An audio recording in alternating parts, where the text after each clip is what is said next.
എല്ലാവർക്കും ഒരു പുതിയൊരു വീഡിയോയിലേക്ക് സ്വാഗതം.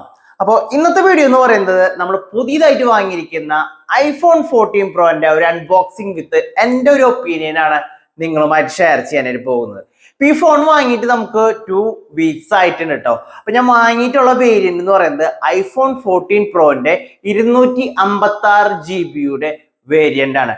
ഡീപ്പ് പർപ്പിൾ ബ്ലൂ എന്ന് പറയുന്ന കളറാണ് ഞാൻ വാങ്ങിയിരിക്കുന്നത്. അപ്പോൾ ഇതിന്റെ കോസ്റ്റ് നിങ്ങൾക്ക് എല്ലാവർക്കും അറിയുന്ന പോലെ 1,20,000 സംതിങ് ആയിട്ടുണ്ട്. ഞാൻ അതിനെ കുറിച്ച് നിങ്ങൾക്ക് എല്ലാവർക്കും അറിയുന്നതാണ്. നിങ്ങൾക്ക് ഫ്ലിപ്കാർട്ടിലൊക്കെ നോക്കിയാൽ കാണാൻ സാധിക്കും. അപ്പൊ ഈ ഫോൺ വാങ്ങുന്ന സമയത്ത് എനിക്ക് ഫീൽ ചെയ്ത കാര്യങ്ങള്, ഞാനൊരു ആൻഡ്രോയിഡ് ഫോൺ യൂസ് ചെയ്യുന്ന ഒരാളാണ് കേട്ടോ. അപ്പൊ അതിൽ നിന്ന് ഒരു iOS-ലേക്ക് കൺവേർട്ട് ആയ സമയത്ത് വളരെയധികം സോഫ്റ്റ്വെയറിൽ ഒരു ചേഞ്ചസ് ഉള്ളതുകൊണ്ട് എനിക്കിതൊന്ന് യൂസ് ചെയ്ത് ഹാൻഡിൽ ചെയ്യാനായിട്ട് വളരെ ബുദ്ധിമുട്ട് ഫീൽ ചെയ്തിട്ടുണ്ടായിരുന്നു.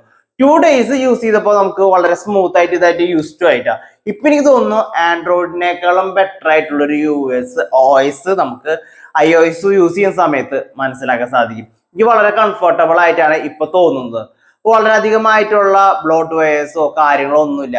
എല്ലാ കാര്യങ്ങളും കറക്റ്റ് ആയിട്ട് നമുക്ക് എന്തൊക്കെ ആവശ്യങ്ങളുണ്ട് അത് പെർഫെക്റ്റ്ലി ഇതിൽ കൊടുത്തിട്ടുണ്ട്.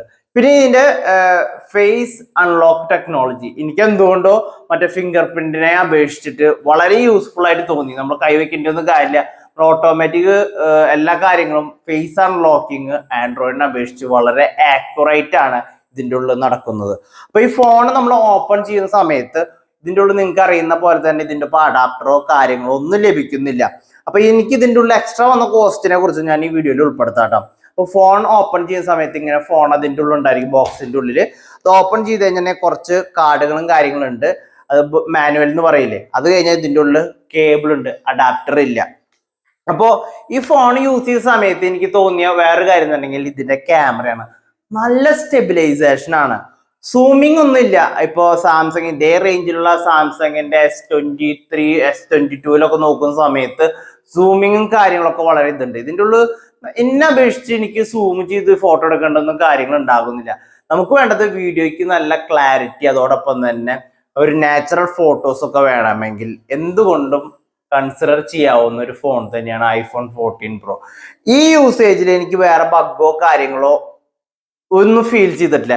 എനിക്ക് ചെറുതായിട്ട് തോന്നിയ കാര്യം, ഞാൻ സാംസങ്ങിന്റെ S20 ഒക്കെ യൂസ് ചെയ്ത സമയത്ത് അതിന്റെ ടച്ച് ഇത്രയും കൂടി സ്മൂത്ത് ആണെന്നുള്ളൊരു ഫീൽ എനിക്ക് തോന്നിയിട്ടുണ്ട്. ആസ് കമ്പയർ ടു ഇതിനേക്കാൾ ഇത്രയും കൂടി നല്ലത് സാംസങ്ങിന്റെ ടച്ച് ആണെന്ന് എനിക്കൊരു ഫീൽ തോന്നുന്നുണ്ട്. നിങ്ങളുടെ ഒപ്പീനിയനും കൂടി പറയാട്ടോ.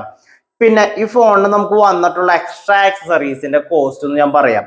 ഈ ഫോണിന്റെ നമ്മൾ ചാർജറിന്റെ അഡാപ്റ്റർ വാങ്ങിയത് അറൌണ്ട് 199 റുപ്പീസിനാണ്. അല്ല, നമ്മൾ ഒറിജിനൽ നല്ല തന്നെയാണ് വാങ്ങിയത്, അല്ലെങ്കിൽ ഐഫോൺ സ്റ്റോറിൽ പോയിട്ടാണ് വാങ്ങിയത്. പിന്നെ സ്ക്രീൻ ഗാർഡിന് വന്ന കോസ്റ്റ് ആണെങ്കിൽ 3000 റുപ്പീസ് ആണ്.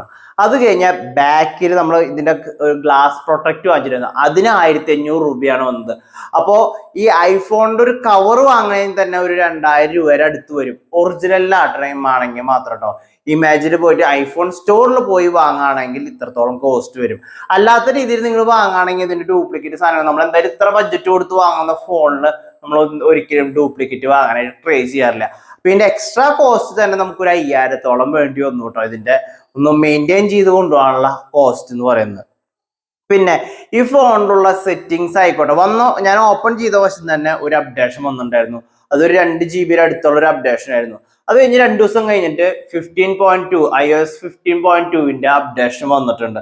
അപ്പൊ നമുക്ക് ഇത് യൂസ് ചെയ്യുന്ന സമയത്ത് എനിക്ക് ഫീൽ ചെയ്തൊരു കാര്യം എന്ന് പറഞ്ഞാൽ, ഇതിന്റെ സൈസിനെ കുറിച്ചിട്ടും ഡിസ്പ്ലേനെ കുറിച്ചിട്ടും നിങ്ങൾക്ക് എല്ലാവർക്കും അറിയുന്നതാണ്. നിങ്ങൾക്കൊരു ഐഫോൺ യൂസ് ചെയ്യുന്ന ഒരു ആൻഡ്രോയിഡിൽ നിന്ന് ഐഫോണിലേക്ക് കൺവേർട്ട് ആവുന്ന സമയത്ത് എനിക്ക് തോന്നിയൊരു കാര്യം എന്നുണ്ടെങ്കിൽ വളരെ യൂസർ ഫ്രണ്ട്ലി ആയിട്ടാണ് എനിക്ക് ഫീൽ ചെയ്തത് കേട്ടോ. ആദ്യത്തെ ഒരു 2 ദിവസത്തിൽ എനിക്കൊരു കുറച്ച് ബുദ്ധിമുട്ടുകൾ ഉണ്ടായി. എന്താ കാര്യം എന്നുണ്ടെങ്കിൽ നമ്മൾ ആൻഡ്രോയിഡിന്റെ സെറ്റിങ്സ് ആയിട്ട് വളരെ ഒരു വേരിയേഷൻ ഉണ്ട്. ബട്ട് 2 ദിവസം യൂസ് ചെയ്തപ്പോൾ നമ്മുടെ യൂഷ്വൽ ലൈഫായിട്ട് വളരെ അറ്റാച്ച്ഡ് ആയി പോകുന്ന ഒരു ഫോണായിട്ടാണ് എനിക്ക് ഫീൽ ചെയ്തത്. ബ്ലോട്ട് വയേഴ്സോ ആവശ്യമില്ലാത്ത ആഡുകളൊന്നും സംഭവമേ ഇല്ല, അങ്ങനത്തെ പ്രശ്നങ്ങളോ ഒന്നുമില്ല. എനിക്ക് പിന്നെ തോന്നിയെന്നുണ്ടെങ്കിൽ ഈ ടച്ച് റെസ്പോൺസിൽ എനിക്കൊരു ചെറിയൊരു നെഗറ്റിവിറ്റി തോന്നിയിട്ടുണ്ട്. എന്നുണ്ടെങ്കിൽ ബാക്കി സാംസങ്ങിന്റെ ഹയർ ഗ്രേഡിയന്റ് ഫോണുകൾ യൂസ് ചെയ്യുന്ന ഐഫോൺ അല്ലെങ്കിൽ സാംസങ് നോട്ട് 21 22 അതൊക്കെ യൂസ് ചെയ്യുന്ന സമയത്ത് ഇത്രയും കൂടി ഫെദർ ടച്ച് എനിക്ക് ഫീൽ ചെയ്തിട്ടുണ്ട്. പിന്നെ റിഫ്രഷ് റേറ്റ് ഇത്രയും കൂടി എനിക്ക് ബെറ്റർ ആയിട്ടാണ് തോന്നിയത്. അത്രത്തോളം എനിക്ക് ലഭിക്കുന്നില്ല. പിന്നെ ഇതിന്റെ ഉള്ളില് iOS-ന്റെ ഒരു പ്രവർത്തനം നോക്കുകയാണെങ്കിൽ വളരെ സ്മൂത്ത് ഒക്കെ തന്നെയാണ്. ഇതുവരെയായിട്ട് ഒരു ഹാങ്ങോ ടച്ചോ അങ്ങനത്തെ കാര്യങ്ങളൊന്നും ഇതില് നമ്മൾ പറയില്ലേ സാംസങ് ഫോണോ അല്ലെങ്കിൽ ആൻഡ്രോയിഡ് ഫോണുകളോ യൂസ് ചെയ്യുന്ന സമയത്ത് ഉണ്ടാവുന്ന യൂഷ്വൽ ആയിട്ടുള്ള എന്താ പറയാ ഗ്ലിറ്റർ അല്ലെങ്കിൽ ചെറുതായിട്ട് സ്റ്റക്കായി നിൽക്കുക, ആപ്പ് ലോഞ്ചിങ്ങിന് ഉള്ള പ്രശ്നങ്ങൾ, അങ്ങനത്തെ പ്രശ്നങ്ങളൊന്നും ഇല്ല. പിന്നെ നമ്മൾ വിചാരിച്ച ആപ്ലിക്കേഷൻസ് ഒന്നും നമുക്ക് ഇതിൻ്റെ ഉള്ളിൽ ഡൗൺലോഡ് ചെയ്യാനായിട്ട് സാധിക്കില്ല. പിന്നെ ഫയൽ ട്രാൻസ്ഫർ അത് വലിയൊരു ഡിഫിക്കൽട്ട് ആയിട്ടുള്ള പരിപാടിയാണ്. ഇപ്പൊ ആപ്പുകളുണ്ട്, സെൻഡ് എനി വേറെ ആപ്ലിക്കേഷൻസ് ഒക്കെ നമുക്ക് ഡൗൺലോഡ് ചെയ്യാൻ സാധിക്കും. ആൻഡ്രോയിഡുമായിട്ട് സെൻഡ് ചെയ്യാനൊക്കെ സാധിക്കും. ബട്ട് ഞാനൊരു ഫോട്ടോ സെൻഡ് ചെയ്യുന്ന സമയത്ത് എനിക്ക് വളരെയധികം ബുദ്ധിമുട്ടാണ് ഫീൽ ചെയ്തിട്ടുള്ളത്. അപ്പോ ഈ ഫോൺ ഉപയോഗിച്ച സമയത്തുള്ള എൻ്റെ ഒരു എക്സ്പീരിയൻസ് ഞാൻ നിങ്ങളുമായിട്ട് ഷെയർ ചെയ്തു. അപ്പോൾ നിങ്ങൾക്കൊരു എന്താ പറയാ ഒരു DSLR-ഓ അല്ലെങ്കിൽ അങ്ങനത്തെ ഡിവൈസ് ഒക്കെ വാങ്ങാൻ പൈസ ഒക്കെ നിങ്ങൾ സെറ്റ് ചെയ്തിട്ടുണ്ടെങ്കിൽ ഇപ്പൊ നമ്മൾ യൂട്യൂബ് ചാനൽ തുടങ്ങിയിട്ട് ഇപ്പൊ എത്ര 4-5 കൊല്ലത്തോളായി. അപ്പൊ നമ്മൾ ഇത്ര നാളത്തെ കുറച്ച് പൈസകളൊക്കെ നിങ്ങൾ കളക്ട് ചെയ്യാനായിട്ട് ആഗ്രഹിക്കുന്നുണ്ടെങ്കിൽ അങ്ങനെ നിങ്ങൾ സേവ് ചെയ്യുകയാണെങ്കിൽ എനിക്ക് തോന്നുന്നു ഐഫോണിന്റെ ഒരു സീരീസ് വാങ്ങുന്നതായിരിക്കും എനിക്ക് ഇത്രയും കൂടി ക്യാമറയുടെ സൈഡിൽ നിന്ന് നോക്കുന്ന സമയത്ത് എനിക്ക് ബെറ്റർ ആയിട്ട് തോന്നുന്നത്. ബാക്കി എല്ലാ കാര്യങ്ങളിലും ഇപ്പൊ ബാക്കി ഡിവൈസുകളിലേക്ക് വല്ല വീഡിയോസ് സെൻഡ് ചെയ്യണം അല്ലെങ്കിൽ വല്ല ഫോട്ടോസുകൾ വേറെ ആൾക്ക് അയക്കണം, അങ്ങനത്തെ കാര്യങ്ങളൊക്കെ നോക്കുന്ന സമയത്ത് ആൻഡ്രോയിഡ് സ്മാർട്ട് ഫോണുകൾ തന്നെയായിരിക്കും ബെറ്റർ ആയിട്ടുള്ളത്. അല്ലെങ്കിൽ നമ്മൾ ടെലിഗ്രാമിൽ അങ്ങനെ ഡൗൺലോഡ് ചെയ്യണം, അങ്ങനത്തെ കാര്യങ്ങളൊക്കെ ഇതിൽ പല ലിമിറ്റേഷൻസും കാര്യങ്ങളും ഉണ്ട്. പിന്നെ എല്ലാ കാര്യങ്ങളും സൈൻ ഇൻ ചെയ്താൽ മാത്രമാണ് ഇതിൽ ഓപ്പൺ ചെയ്യാൻ പാടുള്ളൂ. പിന്നെ കോസ്റ്റിന്റെ കാര്യങ്ങൾ ഓരോ നമ്മൾ ഐക്ലൗഡ് ഒക്കെ നമുക്ക് മെമ്മറി എക്സ്റ്റെൻഡ് ചെയ്യണമെങ്കിൽ വലിയൊരു എമൗണ്ട് ഇതിൻ്റെ ഉള്ളിൽ മന്ത്ലി പേ ചെയ്യേണ്ടൊക്കെ പ്രശ്നങ്ങളുണ്ട്. അപ്പോൾ അങ്ങനത്തെ അതുകൊണ്ടാണ് നമ്മൾ 256 GB എനിക്ക് അത്രത്തോളം മതി. എനിക്ക് അത് കഴിഞ്ഞ് നമ്മളൊരു വീഡിയോ എടുത്ത് കഴിഞ്ഞിട്ടുണ്ടെങ്കിൽ അതൊക്കെ നമ്മൾ ഡെലിറ്റ് ചെയ്യാനാണ് പതിവ് അപ്ലോഡ് ചെയ്തതിന് ശേഷം. അപ്പോൾ അങ്ങനത്തെ കാര്യങ്ങൾ നോക്കുമ്പോൾ ഓക്കെയാണ്. അപ്പോൾ ഫോൺ എനിക്ക് വളരെ യൂസ്ഫുൾ ആയിട്ടാണ് തോന്നിയത്. നിങ്ങളുടെ ഒപ്പീനിയൻ, നിങ്ങൾ ആരെങ്കിലും ഐഫോൺ യൂസേഴ്സ് ഉണ്ടെങ്കിൽ, നമ്മൾ പിന്നെ പോക്കോ X2 ഒന്നും മറന്നിട്ടില്ല കേട്ടോ. ആൻഡ്രോയിഡ് ഫോണിന് നമ്മളെ യൂട്യൂബ് ചാനൽ ഗ്രോ ചെയ്ത് പോകുന്ന പോക്കോ X2 പോക്കോ X3 ഒന്നും മറന്നിട്ടൊന്നല്ല.